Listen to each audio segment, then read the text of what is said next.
So straight into this video, I'm just showing a time lapse of some of the cutting out I did. In the previous video to this one, I show a more detailed part of how I go about making these cuts, but I had to use a time lapse because it took such a long time to do what I was doing, and it also had music going on in the background, so I had to mute that out. So in this video here, or this part of the video, I've just got a bit of leather, a leather strop with some polishing compound on it. This is a really old piece of leather that I have here. I have a much newer one that I did not very long ago. Basically, I just glued some leather to a block of wood, and then yeah, I can just sort of touch up the blade. Although, to be honest, at this point, the strop wasn't really helping a great deal, and you will see a little bit later, I actually just found a bit of sandpaper lying around. Didn't get my diamond plates, and I just used some sandpaper to give it a bit more of a edge. Again, in this video, just using the square to make a sort of a right angle or a perpendicular angle across the wood, and then using my knife to score the wood so that it makes it all easier when I actually use the saw to get a nice straight cut. So the reason you do it on the edges too, it just seems to work really well when you're hand cutting without a miter box, that you just get a nice clean cut. And it's, maybe not as perfect as perhaps a drop down compound miter saw or something like that, but I was doing it with hand tools, and it's quite an enjoyable process actually. After a while you get used to it, and just yeah, I find hand sawing, especially if you've got a reasonably sharp blade, it's quite enjoyable. In this part of the video, here's what I was just mentioned before. This is just a bit of wet and dry sandpaper, and this black one I think is the one that you generally use on metal, and it's you just put it on a piece of flat surface, and the wood was reasonably flat. This is not ideal at all, but I was just in the process of doing things, and actually generally I use diamond plates to sharpen my tools, but they're actually inside the house at the moment, and because I was sharpening some knives. So this is just what I did as a quick remedy.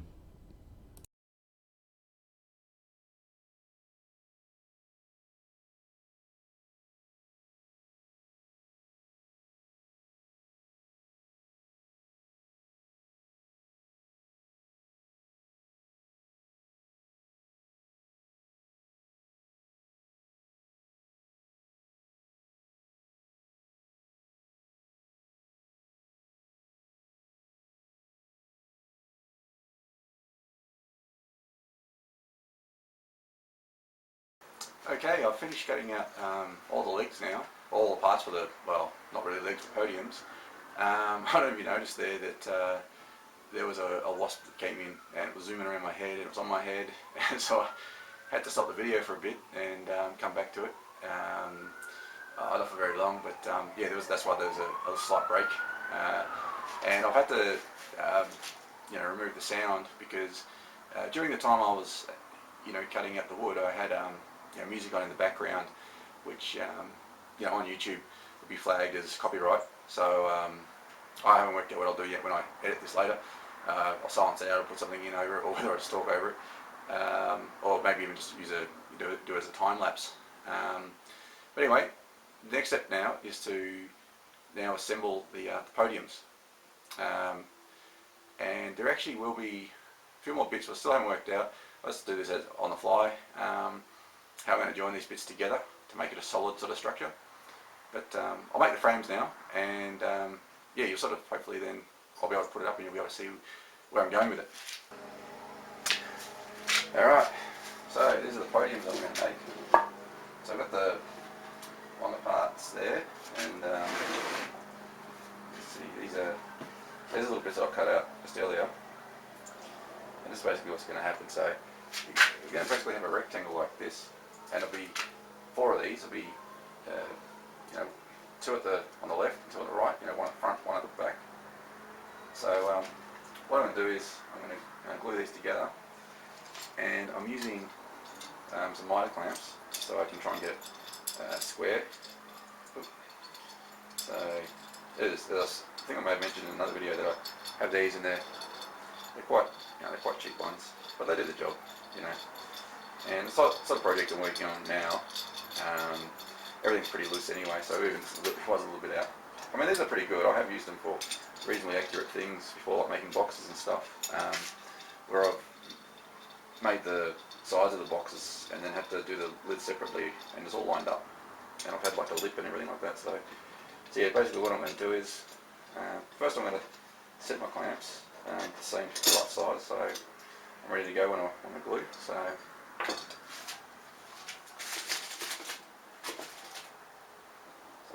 yeah, here's the glue thing I've got.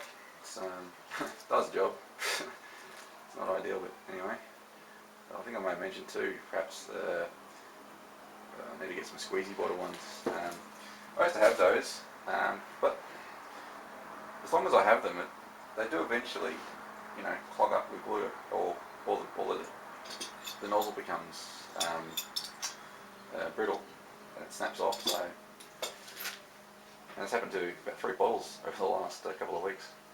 Alright, so we'll just tighten this up on that one. Push that in. Okay. You can see it slightly pulled there, so I'm sort of trying to square it up. The thing is, if you've got bigger timbers too, like you can still have this bottom part out of alignment.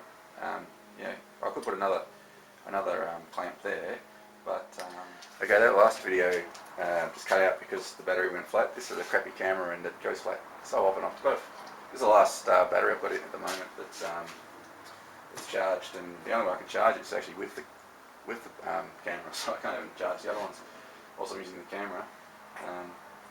Yeah, so I might do that there, and what I plan to do though as well is to screw, as you can see there, screw these as well. So I can't quite put it flat, put something like that.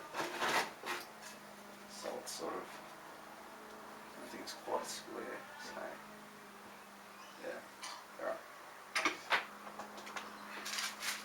I still can't find my 3mm drill bit. As you can see there, it is moving a bit. So whilst I'm just using the clamp, whilst I'm going to screw this into place, just to hold it there. Because once it's screwed, and with the glue there too, it should be okay for me to remove the clamps to use them again for another joint once it's been screwed. Now what I'm going to do is find my square, which I put up here. Alright, so this is a 35mm across here, so 35mm is about 17.5mm, or it is 17.5mm. So not that it really matters too much, but you won't see it, but I want to get roughly halfway. So alright, and then I'm going to come in perhaps 20mm, so there and there. I think I mentioned in another video too that I don't think this square is that square anymore. I've had it many years and I've dropped it a few times and it just doesn't seem right. Alright, so that is my drill, and because I'm not using an electric drill, even though I'm going to use screws that are self-drilling,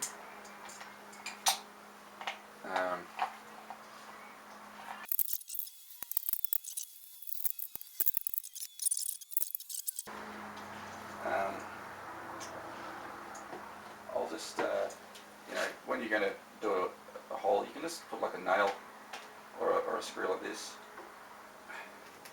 and it means that when you go to put your drill bit, it'll just slide into that hole really easily. So now, drilling by hand, you have to, try to keep an eye on it going, make sure it goes straight.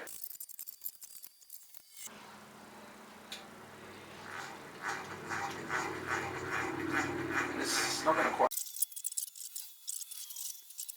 Right. So I'll show you what I'm going to do now. Why not record the whole thing that I'm doing, because it's going to take quite a while, and my battery's getting flat, so this is just a rough idea how I'll go about it. And then with my hand drill, I can put, let's have a look at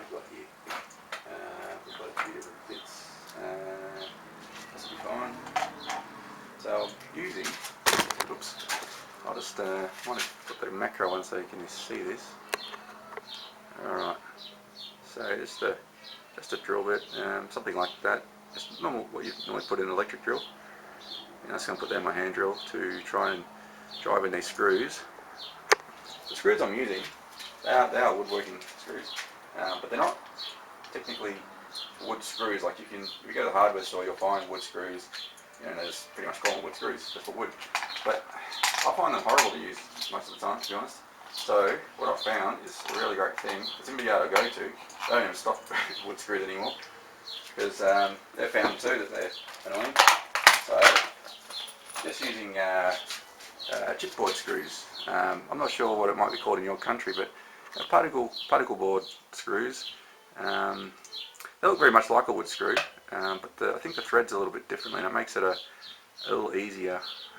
It's got it's just got the Phillips head there, and a point, and they're self-driving. But it's a lot easier to self-drive these things when you got an electric drill. That's why I pre-drilled these holes.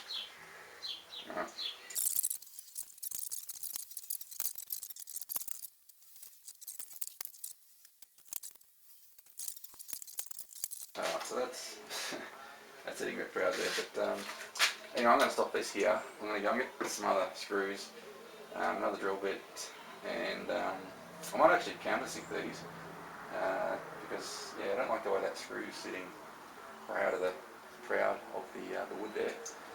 But as you can see, how long it takes to do things sometimes, especially if you don't sit down with the right tools. So I'm just going to probably record this bit, and I'll maybe record all the rest and do as a time lapse. So I think it must be up to about half an hour of me just mucking around, I don't know, all this. So yeah, anyway, stay tuned for more.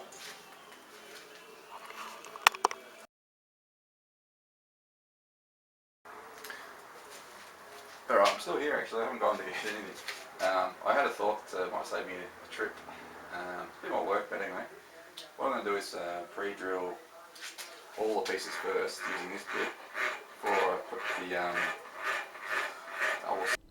In this video I've sped it up again, time lapse, because I mean I've even edited out some of the video because it's just gone for so long. So I'm basically countersinking all the holes beforehand, make it a lot easier for later when I need to screw them. And so here I'm just using the vise, and I'm just fitting one of the legs into place for the podium, and I'm actually marking some holes actually on the piece too, so I can actually drill into the end grain of the legs, so it makes it a lot easier as well to screw. So I've screwed through the top members and then also through the leg parts, so when I do go to fit the screws through, it should be an awful lot easier to do. And here I'm just putting the legs and everything together using the mitre-clamps on the actual bench. So I've glued them, and I'm going to put the clamps on either side, and then once I've done that, then I can screw the screws in. Oh yeah, one more thing before I go. I was talking about checking the measurements across the diagonal. So you can do it internally. These things are in the way at the moment. It's going to make it a little bit difficult with these things here, but anyway, try my best. I'll be a little bit out doing it slow, but try to not bend it too much. So looking at about it's on the corner. The corner to corner is 800mm. In this corner to this corner, then you can see what I'm doing here.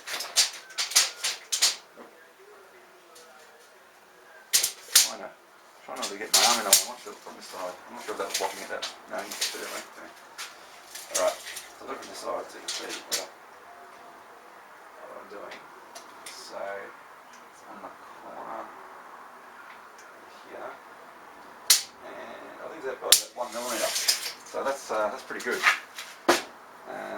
But that's that's rough because I'm trying to go across these without bending the tape over them. But anyway, that's how you do it. You go from corner to corner, corner to corner. If there's the same dimension, then it's pretty much square. If it's out by 5-10 mil, I don't know what that's in inches. A quarter inch even, I guess. Quarter to half an inch. That's quite a lot. So and then it's going to be not square at all. It's not going to be close. But, all right, I'll leave it there.